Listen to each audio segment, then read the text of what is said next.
name is Hillary Mulick and I'm a wedding photographer based in the Carolinas, and welcome to my YouTube channel. This week's topic is all about my process in working with a photo editor. I started outsourcing my wedding photography photos for editing maybe like 4 or 5 years ago, and I was doing it on and off, and then as my seasons got busier, I was doing it more consistently. Right now, since I've moved, I'm doing it a little less consistently because I'm not taking on quite as many weddings since I moved to a different state. But I love working with a photo editor, and it is so easy, I promise. And in this video, I'm going to walk you through how exactly I work with a photo editor. First, I want to preface by saying that I only outsource my wedding photography photos for editing at this time.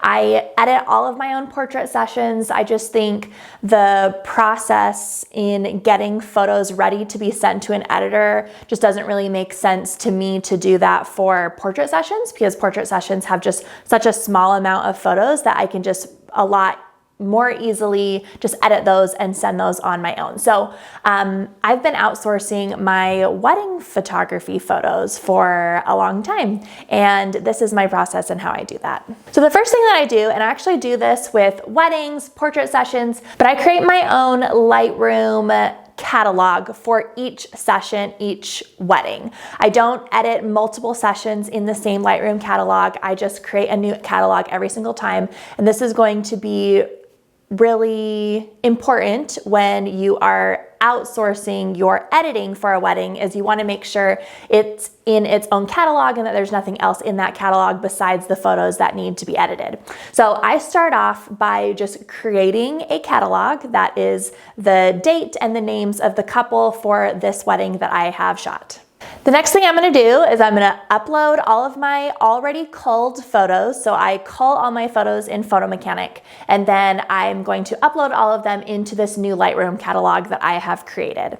After all the photos are uploaded, I'm going to create different collections within a collection set, and I can link a video down below on how to do this. But I basically create just different collections within this catalog that's, you know, getting ready, portraits, family photos, cocktail hour, ceremony, reception, basically all the different stages of the day that I create a collection of. And so after creating these collections, all of these photos that I've uploaded, I'm going to select and drag these photos into each of these different collections so that all the photos are separated, and it's going to make it a lot more organized and easier to navigate for my photo editor and for me when prepping this catalog to send to my editor. So for example, I'm going to group all of the getting ready photos. I'm going to put them in the getting ready collection.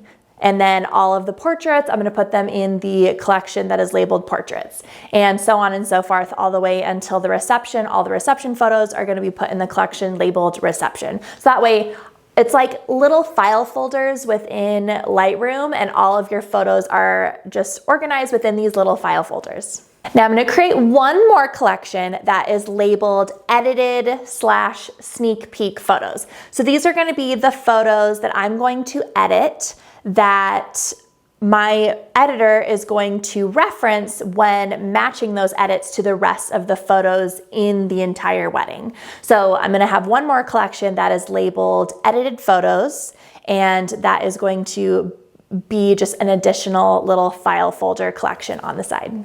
So after this, what I'm going to do is I'm going to go to each little file folder, so like getting ready, portraits, wedding party, family, ceremony, cocktail hour, reception, any of the little files that you have. You're going to go into each one of these and you're going to edit just a few. So I edit maybe like 5 to 10 photos in each little section.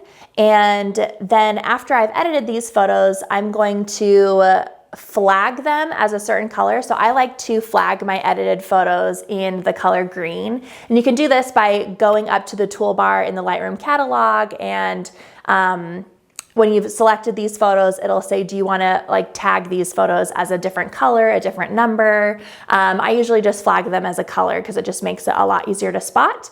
And then after you've gone through all of these little collections and edited 5 to 10 photos in each of these collections, then I want you to click the collection set that all of these collections are nestled under, or you can just go into each collection and just select the ones that you have flagged. And I want you to drag all these photos into the edited folder. And they're not going to take them out of the collections that they're in, but they're basically just adding them into the edited folder so that when my editor looks at all of these photos, they can see each of the different collections, and then they can see the edited folder and all of the photos that I have edited within each of these collections just in one glance. And these are the edited photos that they are going to reference and basically match those edits to the rest of the photos within that collection. One additional note on flagging photos as a certain color. So like I mentioned before, all of my my digital photos that I have edited, I like to flag in the color green. But since I also shoot film, I flag all of my film images as a blue.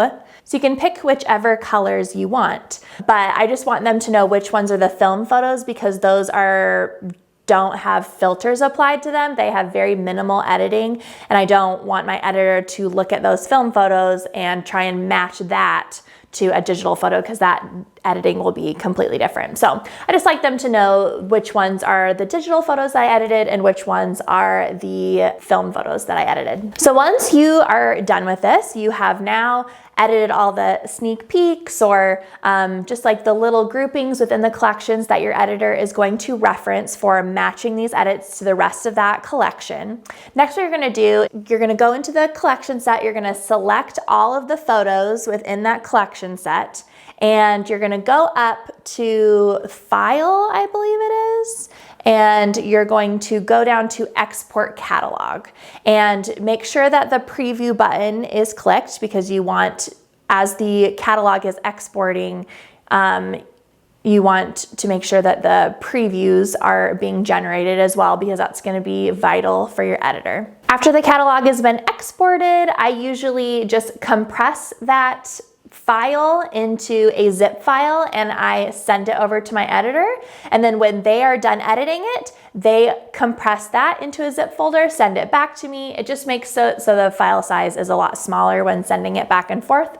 And then when they send it back to me, I open it up and all the photos are edited to match all of my original edits. It's so awesome, especially when you're shooting a high volume of weddings a year. I highly recommend getting an editor, and this is my process in how I work with an editor. I hope this information was helpful, and if you don't outsource anything currently, or if you don't work with an editor, I highly recommend looking into it when your work volume gets really high, because there are definitely other things that you probably want to be working on your business besides just editing all day and all night. And that's kind of in the place that I was in as I was booking a higher number of weddings. I just wanted to not spend all of my time editing these weddings and just focusing on other things, which is why I got an editor. If you have any questions or comments, you can leave them down below, and I will see you again next week for another YouTube episode.